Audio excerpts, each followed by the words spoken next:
All right, guys, what's going on? Real quick, I want to go over something real quick. Let me be pulling this up while I speak on this. Okay, buddy of mine. Y'all know I'm friends with a lot of guys that own their own shops. Okay, I don't ask me how it happened. Think it happened by accident, and I think word of mouth play a role in it. Okay, so from time to time, I get phone calls during the day from other shops. Okay, now I can't really be moonlighting like that during the day when all my attention is supposed to be focused on, uh, my place of employment. So I try to hold them off until I'm off. Okay, I don't want any of that conflict of interest stuff.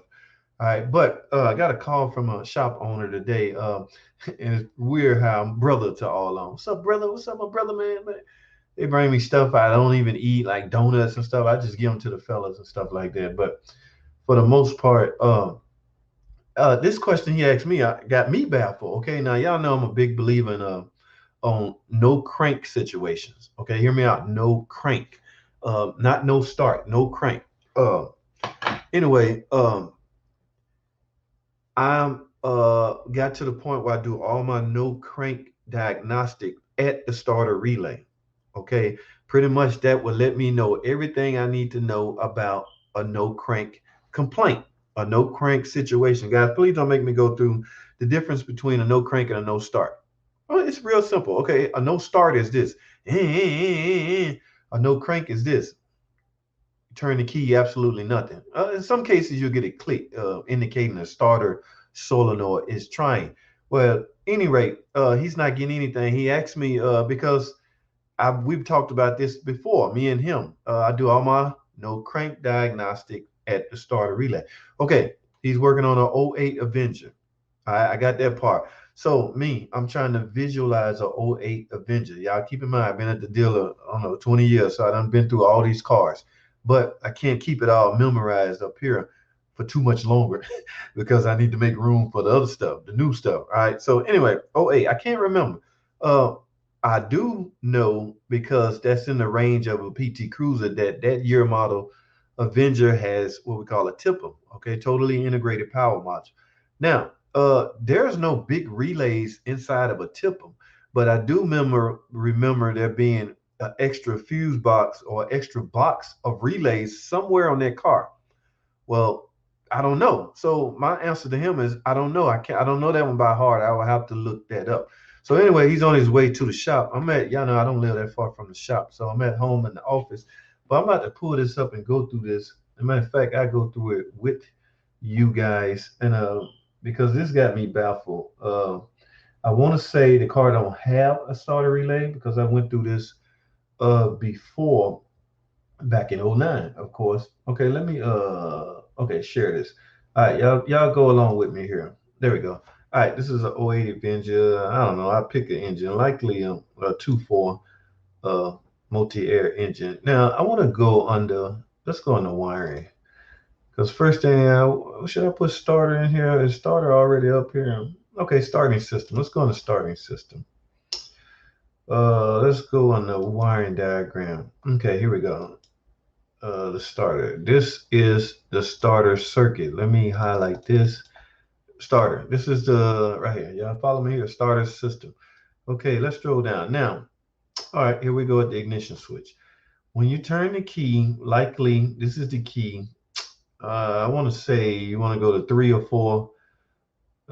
Not sure, but anyway, let's bypass that. When you turn the key, obviously power supply 12 volts supposed to leave here, and where it looked like it's going is a SKIM module. Okay, car, yeah, '08 do have SKIM module, so that feed is going directly to the SKIM module, which is the module behind the key. Okay, yes, need that. Now from there, it is look like bust. Okay, it's not even hardwired.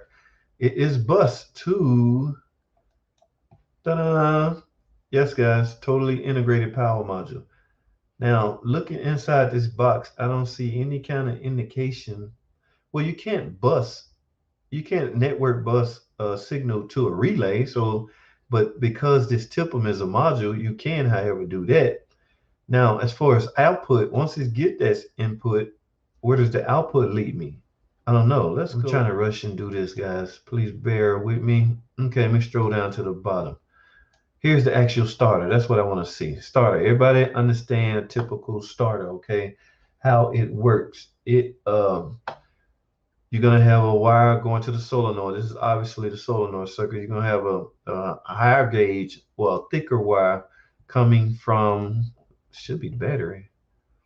Okay, remote. If you have a remote start, yes, battery. The red wire represent, that's a 4 gauge wire, guys, coming from the battery, and likely you're gonna have a fuse wire coming from the alternator. Yes, generator. Okay, now we got that out the way. This is the one we're concerned with. This is the one will tell you what you need to know. I mean, this is important also, but it's likely 12 volts all the time. So just stick a test light right there. If it's 12 volts, you should be fine. Now I'm concerned with this one. When you turn the key, I should be getting 12 volts right here to allow that to crank. Where is that signal going? Okay, it changes color. It goes to a connector and then it changes color. Okay, hopefully that connector is not damaged. Wow, guys, it's going right back into the TIPM. So point blank. And the TIPM obviously gonna have a 12-volt feed from the battery. So here's what this tells me. All the magic is done inside the TIPM. Okay, once that signal is received, no, this is the output. Yes, starter control output. So I never did see, okay, the input comes from the SKIM module, guys. Y'all remember that previous page? Is bus to that. So once that input gets to the TIPM, I guess the TIPM will command, this is the output that goes directly to the starter. Yes, and that will allow cranking if the starter is good. All right, guys, there you have it. It's pretty straightforward. Wow. Not wow. I've seen it before. I just can't memorize it. All the magic is done in the TIPM on a '08 Avenger. Okay. Now that seems to be a little different from the PT Cruiser because I think it has a starter relay and an ASD relay mounted on the firewall right next to the controller. So it has a physical starter relay. This Avenger, all the magic is happening inside the TIPM. So now I want to go a step further, guys. This is C10 right here, right? So what he can do is unplug C10. Let's see if we can get to the actual TIPM. C10, where is C10 right here? Okay. All right, that is the connector. Okay, so if he can go to the TIPM, unplug the TIPM. God, I didn't get the pin. Okay, I don't need the pin. It's right here. 8, starter control output. Now, if he can unplug this, stick 12 volts or stick, power source right here, which y'all can see is going to the starter control output. If he stick 12 volts right here and that starter spin over,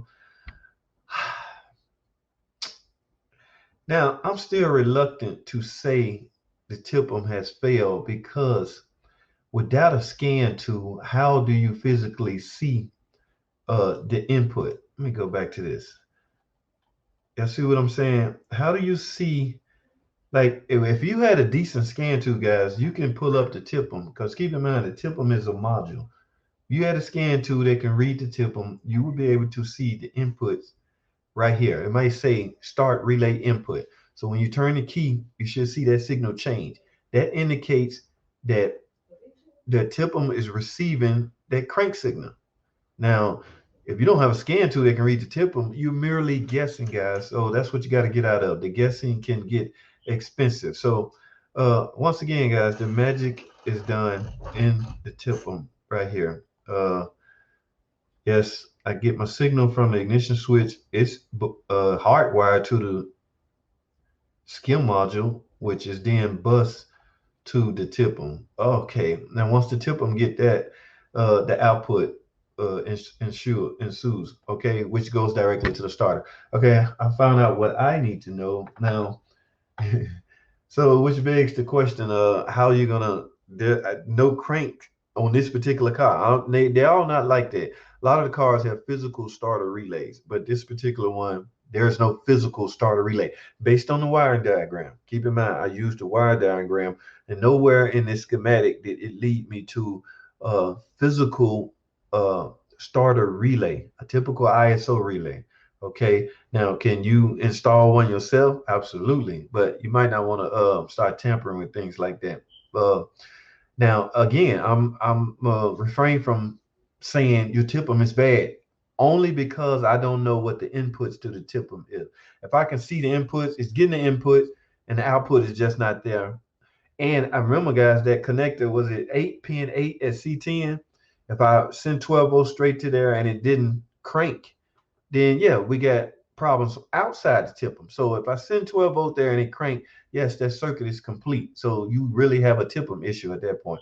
But I'm gonna refrain from saying that until I'm just gonna refrain from saying that. I don't want to mislead anybody. I don't want to tell him, yeah, man, you TIPM bad. Okay. Because if you spend $700, you can get a used TIPM, guys. I say this time and time again. Yes, a used TIPM will work. And one of the good things about it, some of them are not plug and play.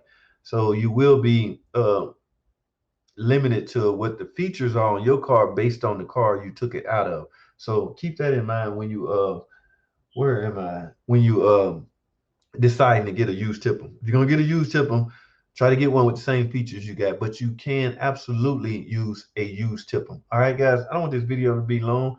I see what I needed to see. I know what I need to tell him now. He's likely on the way to the shop. It takes me 5 minutes to get there, and I'm just about done here. Yeah, blah, blah, blah, blah, blah. Yes, I was on the '08 Avenger. And yes, that's it, guys. That's all I have. Thanks for watching. Comment, subscribe, and yeah, there we go. I'll see y'all in the next video.